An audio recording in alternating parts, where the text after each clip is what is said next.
Hey everyone, it's the one and only magnificent bird, Beak, speaking to you today. And in today's video, I am finally going to go over the AEW Double or Nothing results. I know I'm a little late to it, but if I hadn't seen the Lilo and Stitch live action remake, I would have already gotten to it. But here I am on a late Thursday night, finally getting to this. So it should be this video should be uploaded by Friday. I know it's late, but here we are. Better late than never. And before we get started, I hope all of you are doing good and staying safe out there. And if you liked the video, like always, if you liked the video, leave a like, leave a comment down below. And if you aren't subscribed already, hit that subscribe button and turn on all notifications so you know the second I upload. And if you want to share the video, that would be great. If you do any of these things, that would be very much appreciated. And like always, I hope all of you are doing good and staying safe. And yeah, let's go ahead and try to get through this, shall we? So I think this was probably the best AEW pay-per-view of the year. Now, I don't know if that's saying a whole lot, but I mean, we had Anarchy in the Arena with Kenny Omega, Swerve Strickland, Willow Nightingale, and Samoa Joe, Powerhouse Hobbs, and Shibata going up against the Death Riders, John Moxley, Claudio, Wheeler Yuta, and Marina Shafir, and the Young Bucks. And then we had both the women's and men's Owen Hart finals between Hangman Adam Page and Will Ospreay and Jamie Hayter and Mercedes Moné. And we also had a women's championship match between Timeless Tony Storm and Marina Shirakawa. And, we had a couple other matches, a tag team title match, a stretcher match, a match that is pretty much involving FTR and a commentator. Do with that what you will,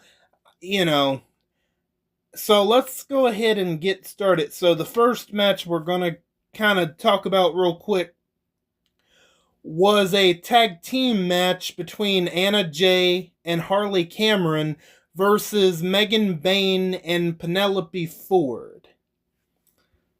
So the action kicked off Sunday night as part of the Double or Nothing buy-in show, aka the pre-show, with the upstart team of Anna Jay and Harley Cameron looking for a big win against the team of Penelope Ford and Megan Bayne.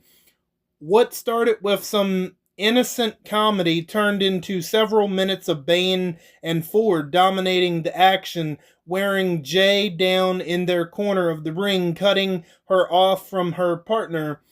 A bit of separation and a hot tag to Cameron sparked a babyface comeback. The back half of the match was a bit messy, but ultimately, so Anna Jay, pretty much how the match ended, Anna Jay distracted Megan Bayne on the outside while Harley Cameron got the pinfall win on Penelope Ford. So that's pretty much how that match ended. So on Dynamite, both of those teams ended up having a rematch in a no disqualification tag team match. And here's the issue with that. Okay, Megan Bayne and Penelope Ford ended up winning in the rematch on Dynamite, which I will say the no DQ tag tornado match was a little bit better because they was able to do more stuff and use weapons and stuff like that. But here's the issue with this. They should have just had Megan Bayne and Penelope Ford win at Double or Nothing to avoid that. And yeah, Harley Cameron, in the process, she ended up breaking her fucking nose on Dynamite. Go figure. That's fantastic, AEW.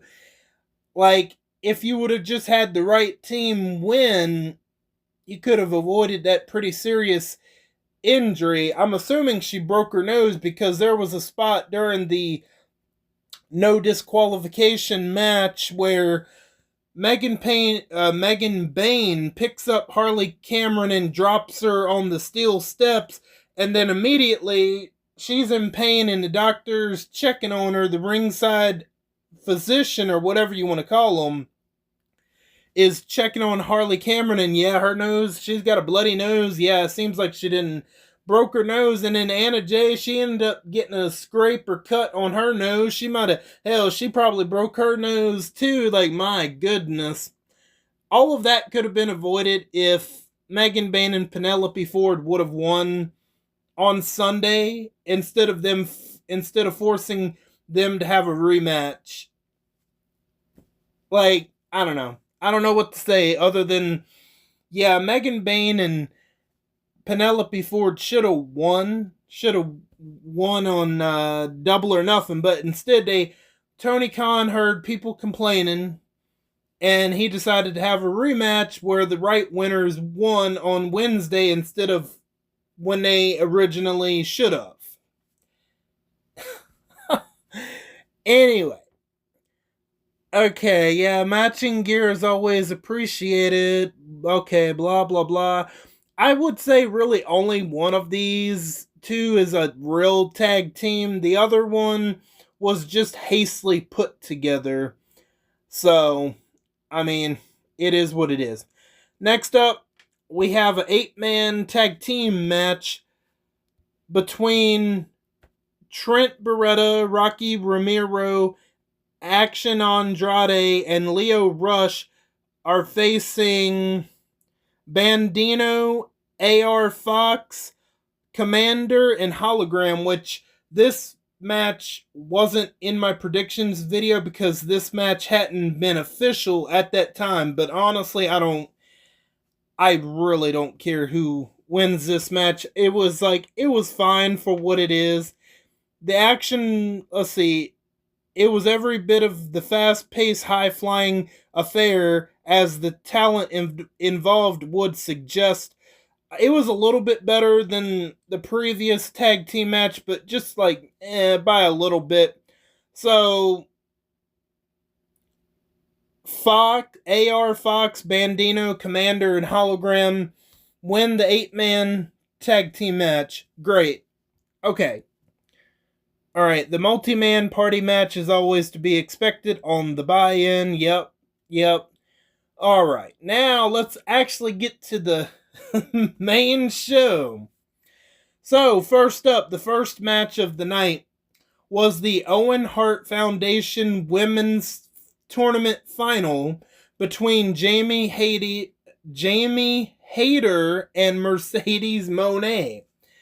So, Mercedes Moné added more championship gold to her already brimming resume, defeating Jamie Hayter in the finals of the Owen Hart Foundation Women's Tournament to kick off Sunday's main show broadcast.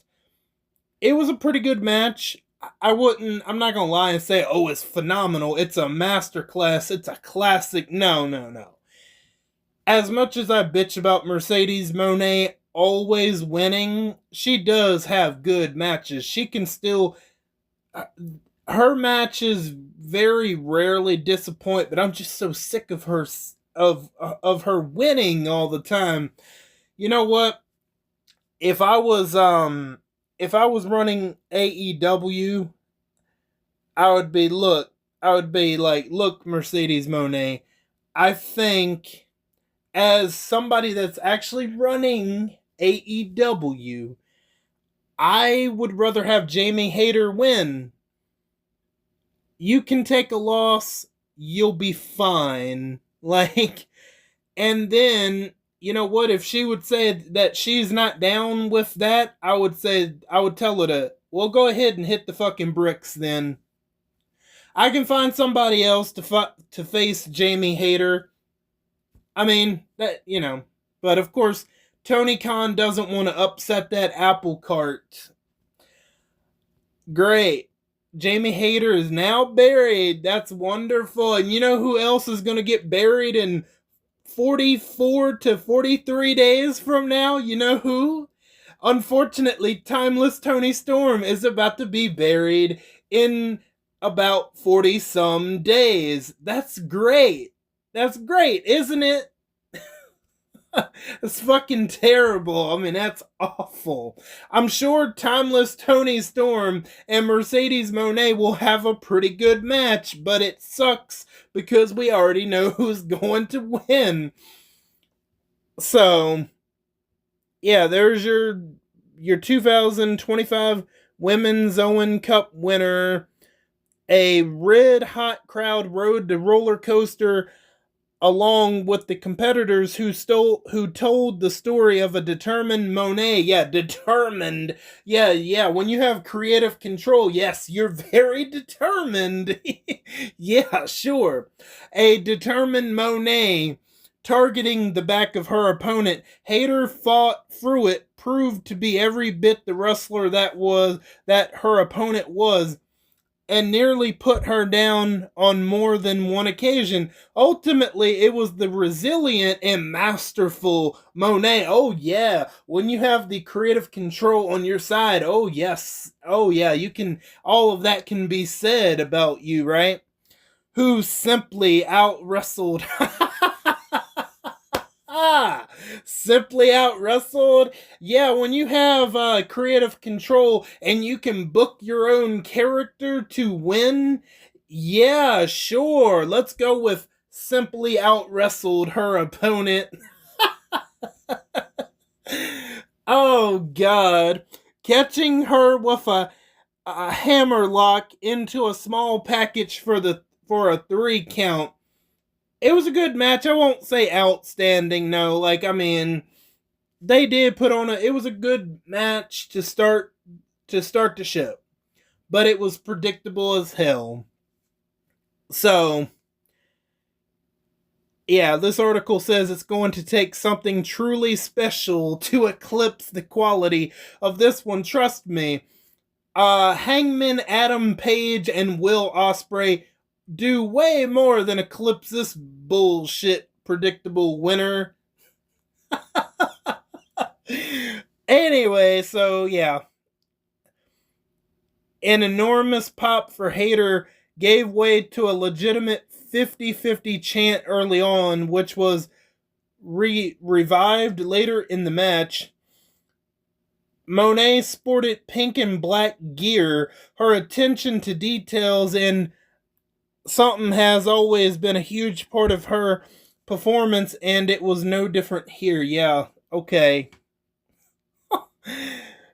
Alright, next up, we have a tag team match between Daniel Garcia and Nigel McGuinness versus FTR.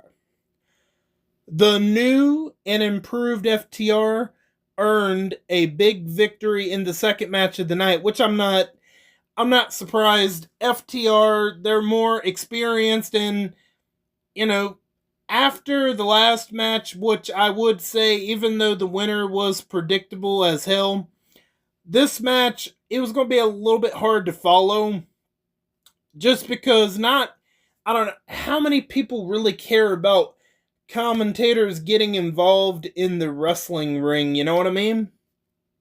I don't know. But that was the right decision that FTR did win this tag team match in order to make themselves look stronger for the inevitable return of Adam Copeland, whenever that might be. I thought that might be on Double or Nothing. No, it wasn't. So I'm not... Do they even do FTR and then Adam Copeland and Christian Cage at All In? I don't know. We got like 40-some days to get to that point.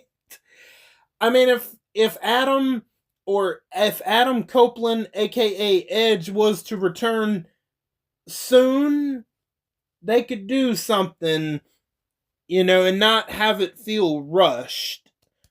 But I don't know. I guess we'll have to find out and see. So yeah, the story of the match was that McGuinness was not on the level of his fellow competitors and that he was fighting for the honor of his broadcast partner Tony Schiavone and the future of AEW against the despicable, detestable Dax Harwood and Cash Wheeler. Okay, so he was resilient, taking a beating and fighting through it, but the shatter machine on the arena floor proved too much, leaving Garcia to fend off the former tag team champions by himself. He tried, but ultimately passed out due to the pain of the sharpshooter from Harwood as the heels picked up the win. It was a fine match. I mean, like I said, but the first match was a little bit better, I would say. So yeah, FTR defeated Garcia and Daniel Garcia and Nigel McGuinness. So yeah. Okay. So next up was the stretcher match between Mark Briscoe and Ricochet. Okay, so it took a second pair of scissors to cut down the double tough Mark Briscoe and win Saturday or Sunday's stretcher match.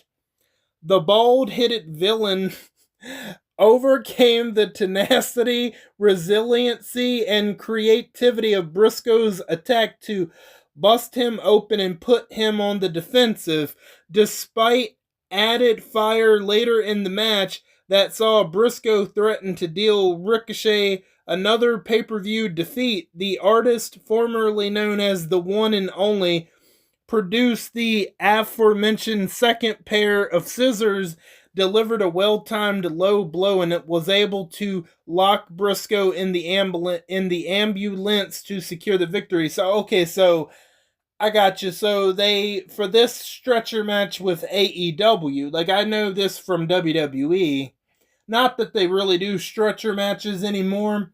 Stretcher matches usually work when you put your opponent on the stretcher and all four wheels have to cross the finish line. So I'm guessing that they still have to put them, they had to put them on the stretcher and just put it in the ambulance and shut the doors to win. So there you go. A good physical match that kept the crowd alive and had them firmly behind the babyface.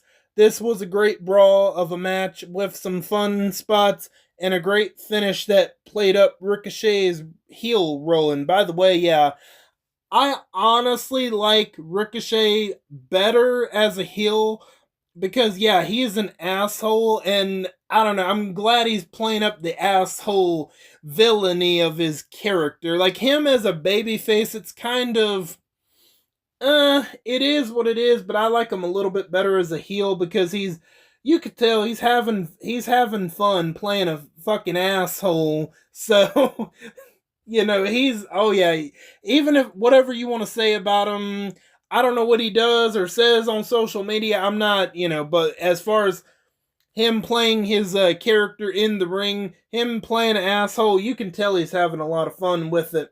And he's a little bit more enjoyable as a heel, so I hope he doesn't turn babyface anytime soon, which it doesn't look like he's going to, so I will say this, this was a pretty bloody match, especially with Mark Briscoe, because it looked like he was just pouring buckets of blood from this stretcher match, which we will get to another match that is pretty fucking wild, okay? So, we're not done with the extreme stuff of this show, so Ricochet went for the shooting star press onto Briscoe onto a stretcher, but whiffed and crashed into the gurney. The E missed out on not allowing Ricochet to be smug, obnoxious villain, the smug, obnoxious villain he is today. finding 2 different uses for cleaning solution. Oh yeah, I forgot about this. Like Mark Briscoe, he puts Ricochet's head into a headlock and he has some kind of cleaning solution in like a spray bottle. He sprays the top of his head and he uses a rag to clean his head to shine it up. Like, okay, whatever. It was meant to be just a comedy gag, so okay, yeah, finding 2 different uses for cleaning solution, including shining up his bald head and blinding the baby face was a nice touch. Oh yeah, because he used it later on to blind Mark Briscoe. Briscoe tapped a gusher as he sported the perennial crimson mask. Yeah, that's right. He was bleeding buckets of blood, pretty much. Yep. That was if you just want to see some people, if you want to see 2 people just beat the hell out of each other for a little bit, that's not a bad match to see. Next up, we have the AEW World Tag Team match between the Sons of Texas, Dustin Rhodes and Sammy Guevara, facing the Hurt Syndicate. To nobody's surprise, the Hurt Syndicate are still the AEW World Tag Team Champions after Bobby Lashley and Shelton Benjamin defeated Ring of Honor World Tag Team Champions Dustin Rhodes and Sammy Guevara. The heels benefited from interference from their newest member, MJF, who raked the eyes of Rhodes and set him up to be speared through the guardrail, thus eliminating him from the equation and allowing Benjamin to wipe out the Spanish God with a super kick for the win. So, I mean, it was fine. It wasn't the worst match of the night. I would say this tag team match was slightly better than the FTR tag team match, but MJF didn't really have a reason to turn on the Hurt Syndicate. So, I mean, this result was kind of obvious. So, yeah, the match started strong. It started off pretty good, and then it just it kind of went downhill. But it is what it is. The Hurt Syndicate, I mean, they're over, even though they're supposed to be a heel tag team. They're over as fuck right now. So, like, them losing would have been, I don't know, it wouldn't have worked. Eventually they will have to lose, but right now I can't think of anybody else. I can't think of anybody they'll lose to, right? So, yeah, the Hurt Syndicate defeat the Sons of Texas to retain. This role is going to end up turning MJF babyface again if AEW is not careful, or maybe he'll turn heel and the Hurt Syndicate turn babyface. I don't know. I don't know. Lashley showing frustrations over his inability to keep Guevara down for 3 indirectly put over the Spanish God's resilient and toughness.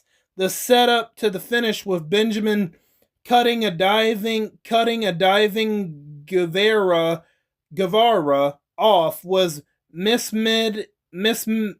was something and hurt the remaining moments of the match. It was like it started off pretty good, but then it got worse. It was a good thing it ended when it did. Alright, next up, we have the Continental Championship match between Speedball Mike Bailey and Okada. And yeah, Okada faced his toughest test to retain as Continental Champion to date, just narrowly surviving Speedball Mike Bailey to retain Sunday night in Glendale. I will say this match was much better than the tag team match before, even though the outcome was predictable. This actually might just be the best that Okada has looked in his whole title reign. I didn't expect much from this match, but man, those two, Okada and Mike Bailey, they overperformed. I thought it was a maybe up to this point the second best match of the card up to this point. So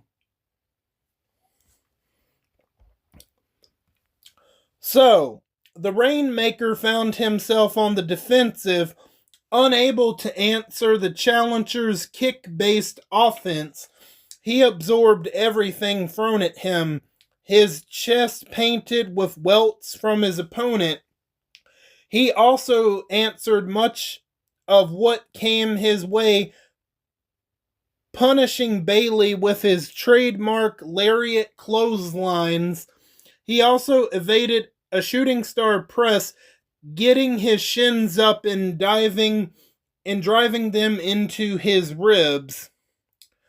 Late in the match, Bailey took too long setting up a finish and paid for it as Okada caught him mid-flight with a drop kick and finished him with the Rainmaker to retain.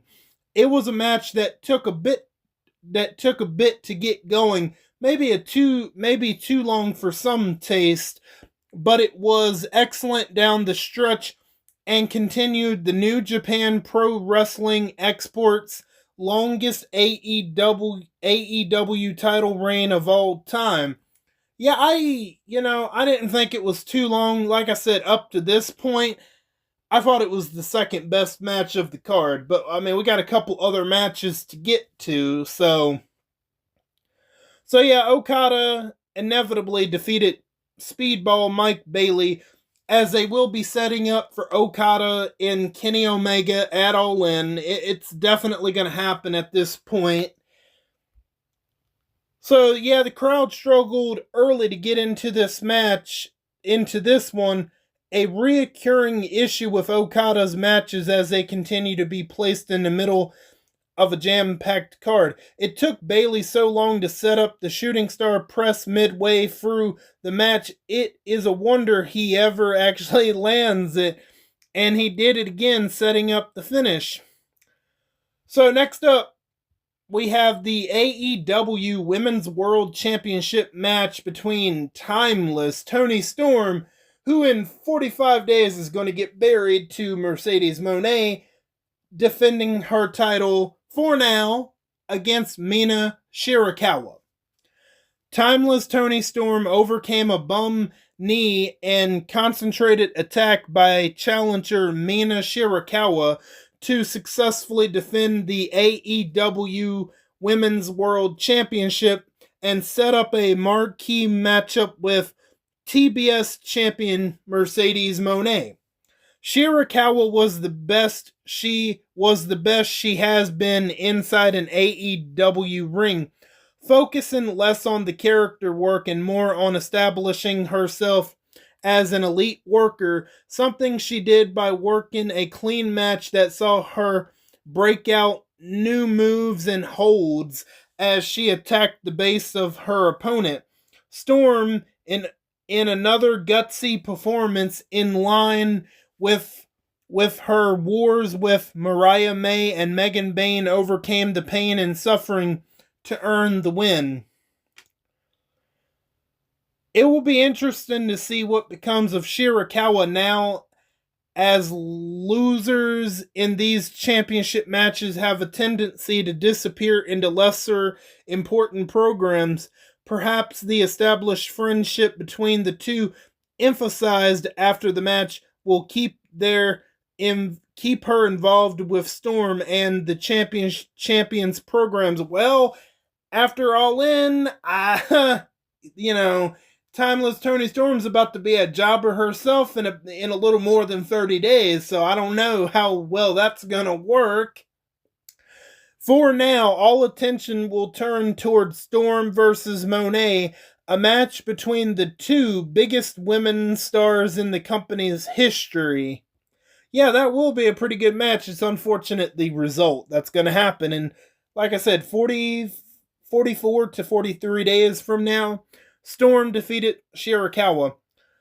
Lufer may be Shirakawa's personal tackling dummy. The challenger was dedicated to exploiting Storm's knee injury throughout, showcasing her calculated in-ring work when much had been made of her large personality in previous AEW appearances.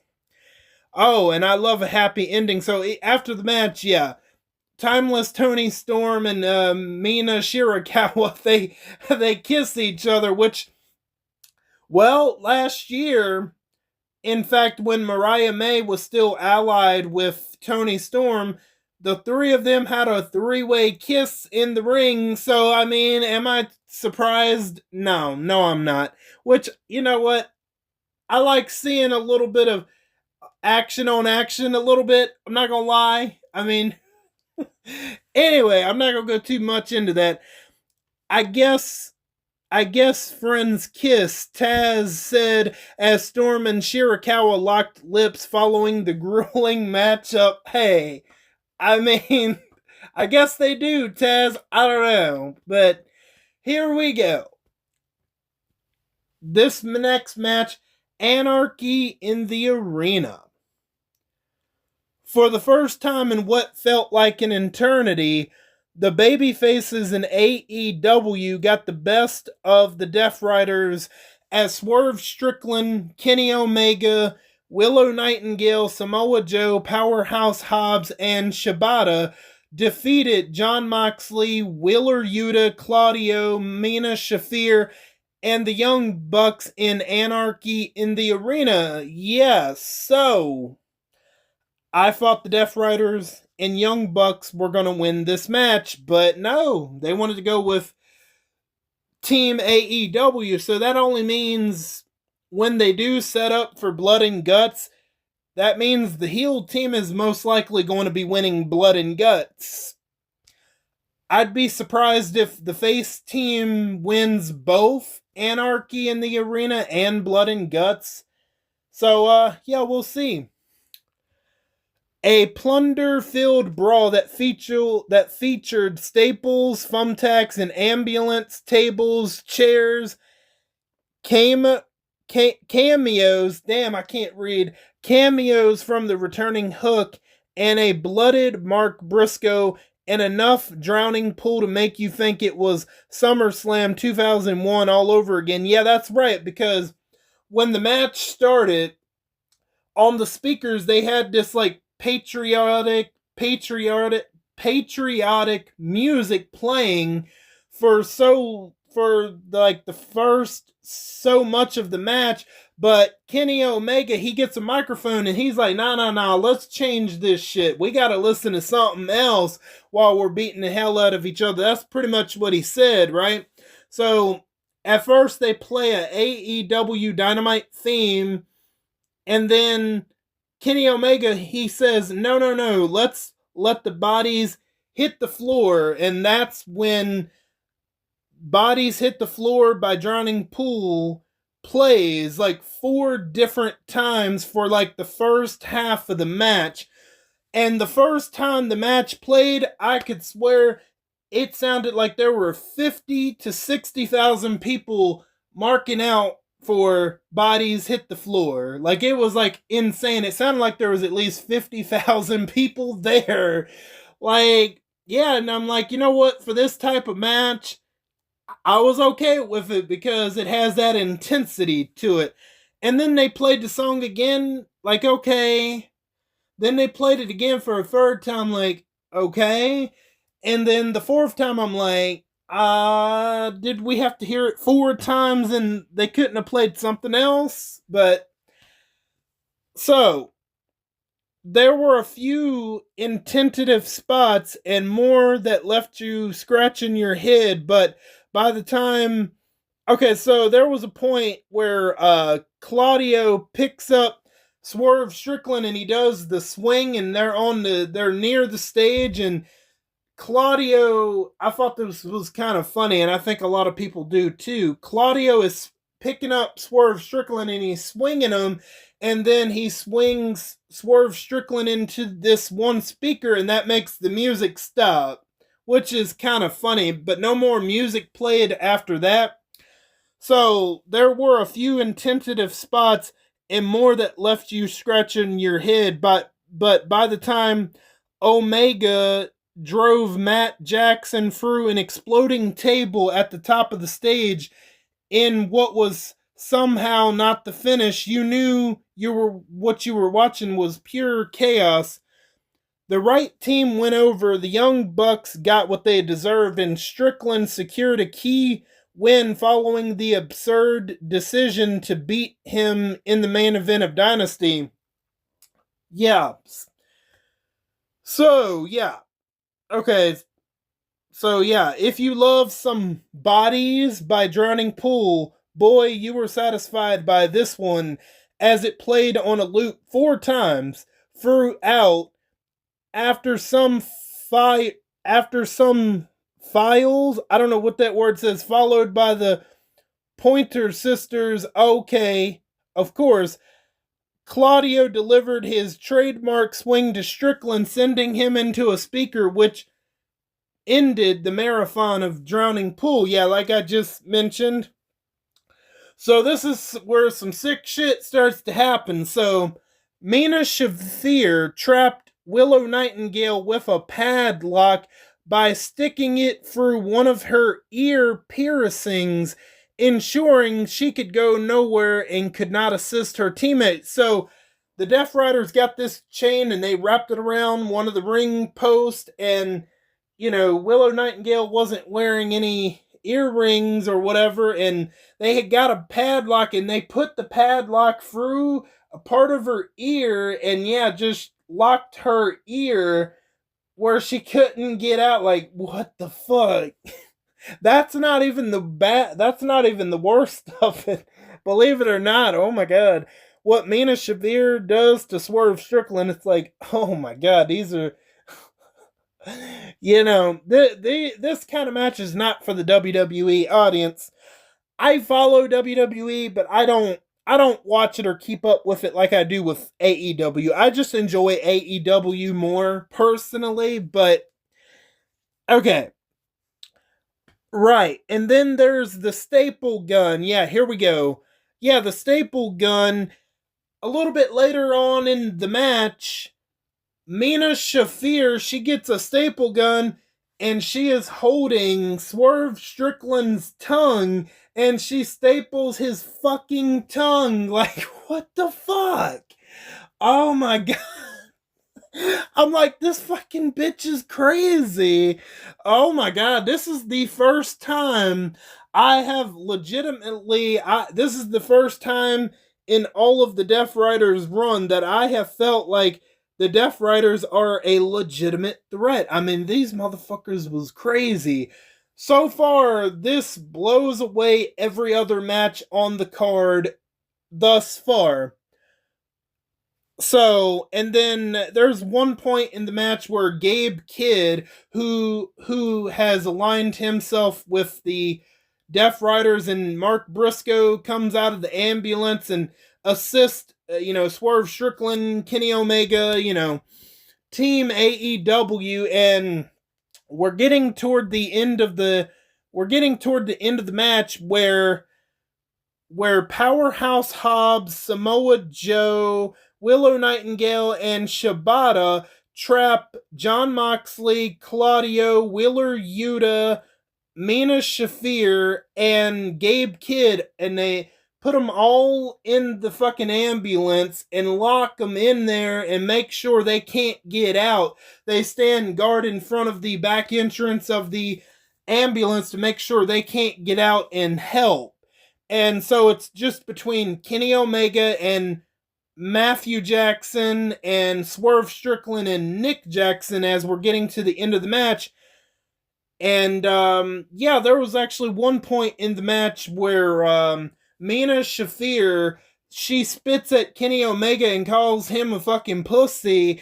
And, he pretty much does one of his signature. He picks up Mina Shafir and does one of his signature moves on her after she spat on him and called him a fucking pussy, right? Which was great to see because, she's getting a little bit of just desserts for getting involved and all that stuff. And hey, I mean, it was violent as hell. It really was. And that's when, after the Death Riders are all locked in the ambulance for the rest of the match, that's when Kenny Omega delivers the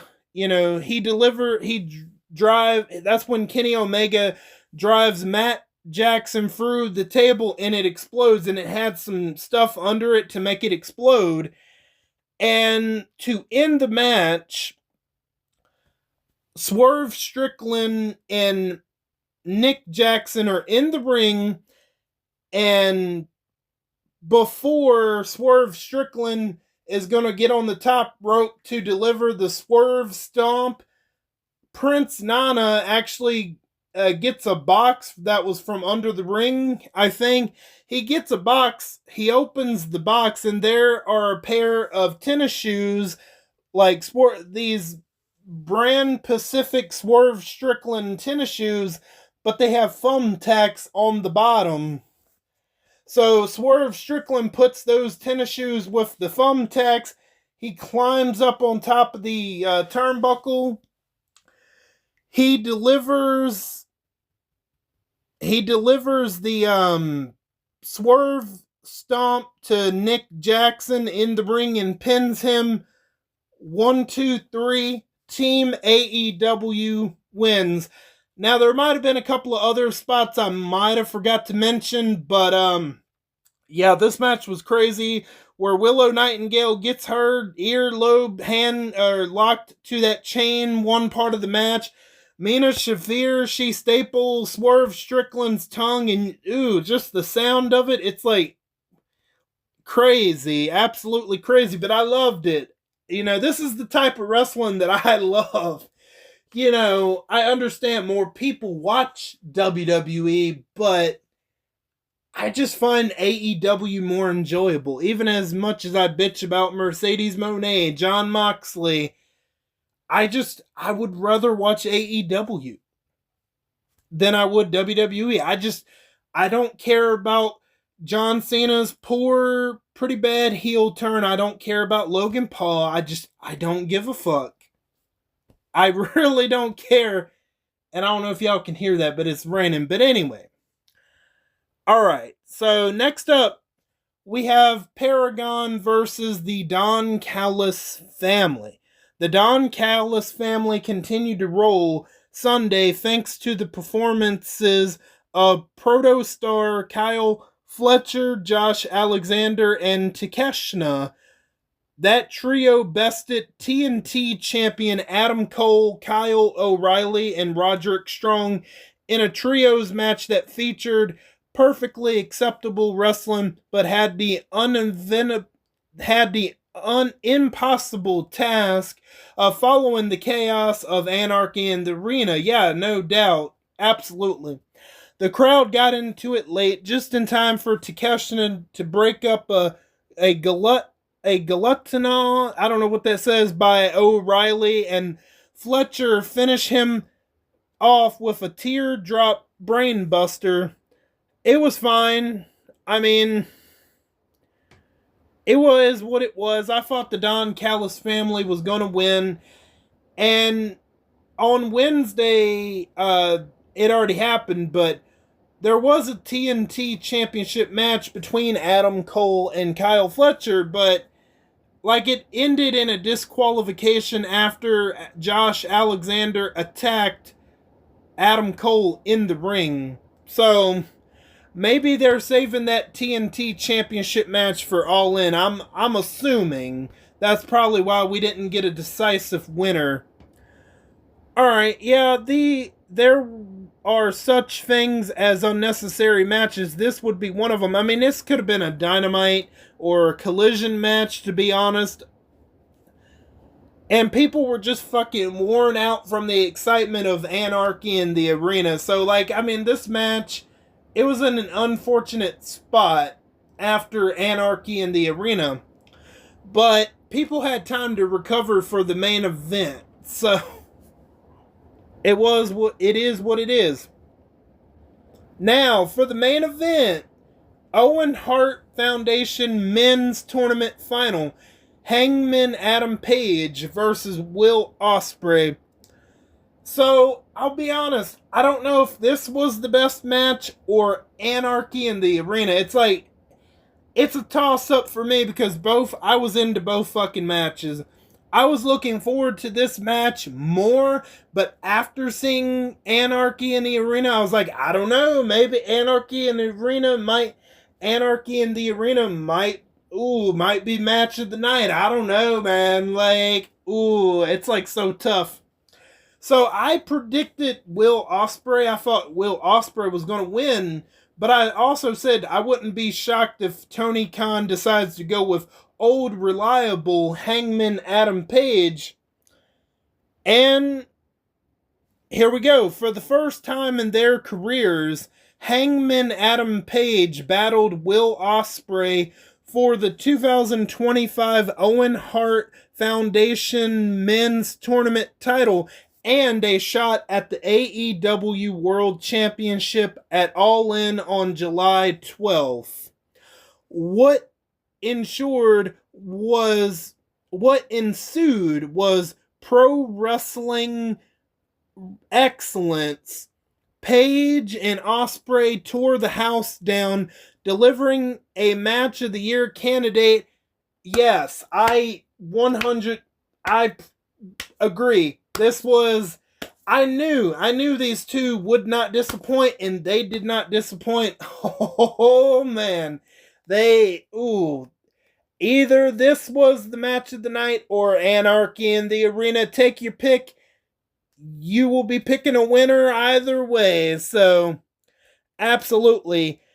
So they delivered a match of the year candidate and keeping fans genuinely intrigued at the possibility that either man could win at any time.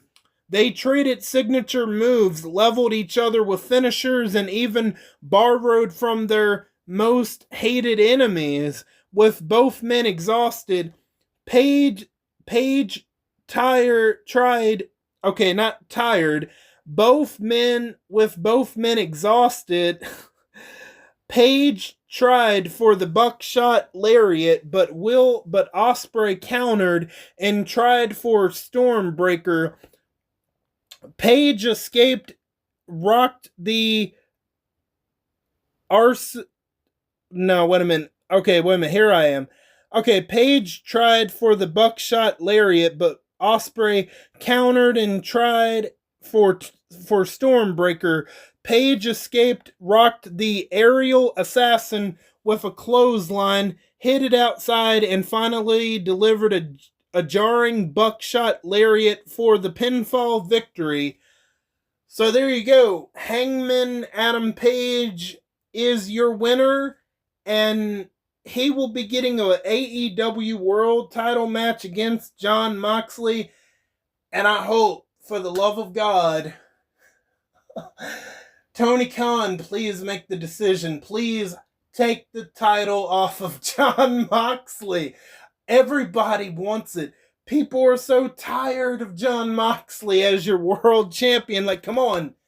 It didn't matter if it was Will Ospreay or Adam Page. The title needs to come off of Jon Moxley. It needs to happen. It needs to happen. You need to beat this into Tony Khan's mind. Not actually, but I mean mentally, until he gets it. Part of me wants to say that he won't do it. I don't know. We'll see. But yeah. So after the match, a post-match show of Respected highlighted the growth of Page's character has made over the last 2 years, from dismayed and pissed off cast out to a man seeking redemption that he can achieve July 12th at AEW All In, when he challenges Jon Moxley for the AEW World Championship. This was a 5-star match, one as good as anything either major pro wrestling company will produce this year. it's immediately on the short list of best matches of 2025. Absolutely. Honestly, AEW Double or Nothing was probably the best pay-per-view of the whole fucking year. And I'm including WWE into that, by the way.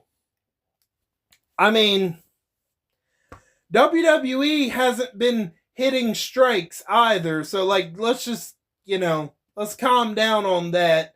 If any of you are watching that are WWE that don't like AEW, WWE ain't that much better off. Is AEW perfect? No. AEW is not perfect, but right now, AEW is probably in a better spot than WWE. I know more people are watching WWE because WWE overall is a bigger company. They've been around a lot longer. AEW's only been around, 6 years?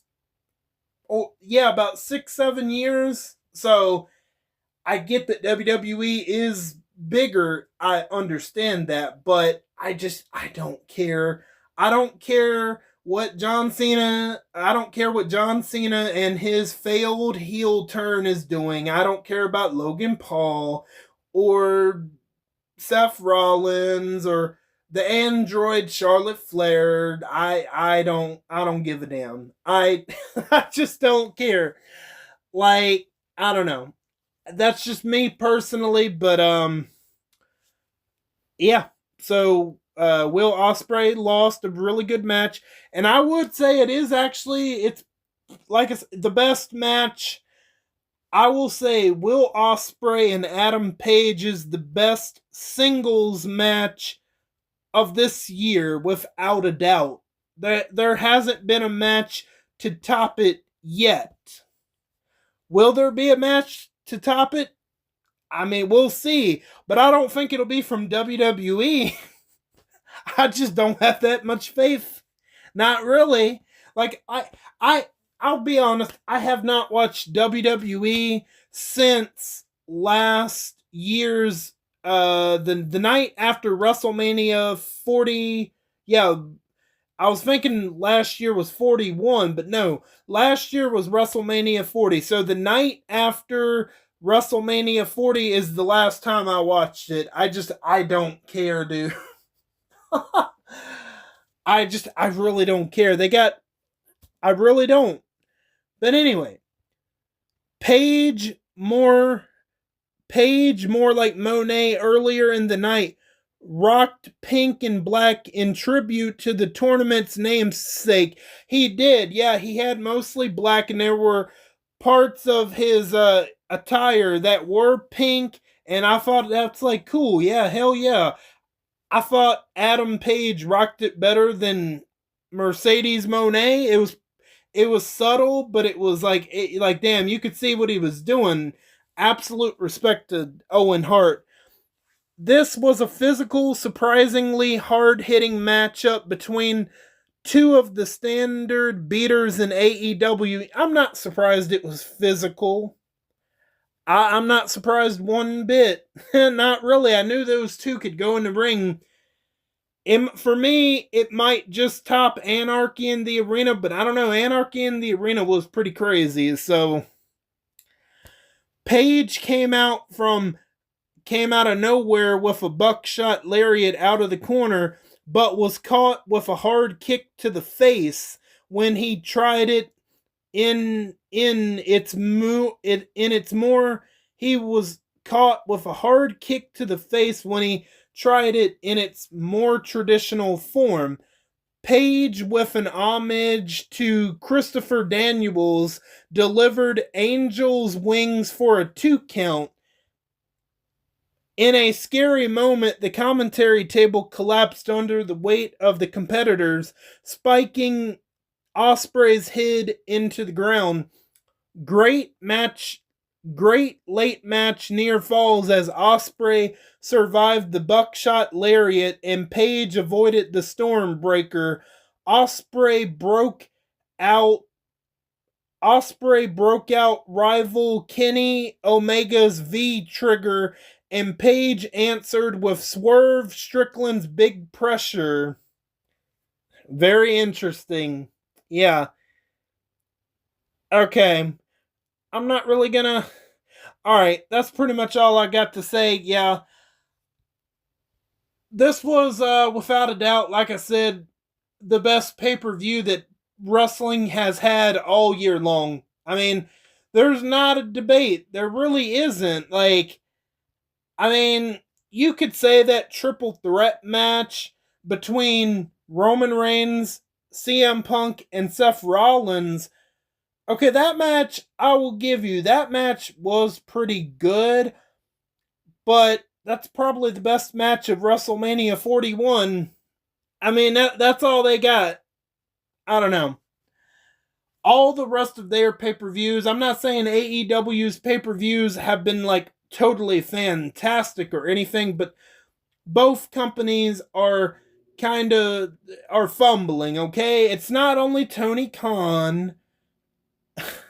Triple H is fumbling as well. Both companies are fumbling at the moment, okay? It's not only Tony Khan, as a lot of people might say. Nah, Triple H is fumbling out of the bag as well. Yeah, AEW's Double or Nothing, the best show of the whole freaking year, without a doubt. And I don't think I have much else to say. So yeah, I'm gonna go ahead and let you guys go and end the video here. I want to thank each and every one of you for stopping by and for your continued support. And if you're new, welcome on in for the first time. And, you know, like I said, if you're coming on in for the first time, I'm glad to have your support and thank you for your time. And I am Buck Beak, and I'm gonna go fly away back to my nest. Until next time, bye guys. Hey guys, you know what? I just got back in from walking Coco, and I just wanted to add a couple of notes about my AEW Double or Nothing, the review, the results, I should say. And a couple of things I did forget to mention. It was only one or two little things. Well, so during the Anarchy in the Arena match, when Hook returned, I did forget to mention that Claudio took out Hook and Samoa Joe and Shibata replaced Hook with Powerhouse Hobbs when they beat the Death Riders for the World Trios tag titles. And when Hook came back, he returned. Somebody in a orange hoodie came out and hit Claudio with a golf club, and Samoa Joe was happy to see that Hook had came back to assist them during Anarchy in the Arena, but Hook was a little upset. He was a little peeved off that at Samoa Joe, and I think that was because they replaced him with they got Powerhouse Hobbs to replace Hook. So I don't know when we'll see some kind of result with that, but that is something that I did want to mention. And one more thing with Anarchy in the Arena, when Swerve Strickland came out, I love when Swerve Strickland does entrances for pay-per-views.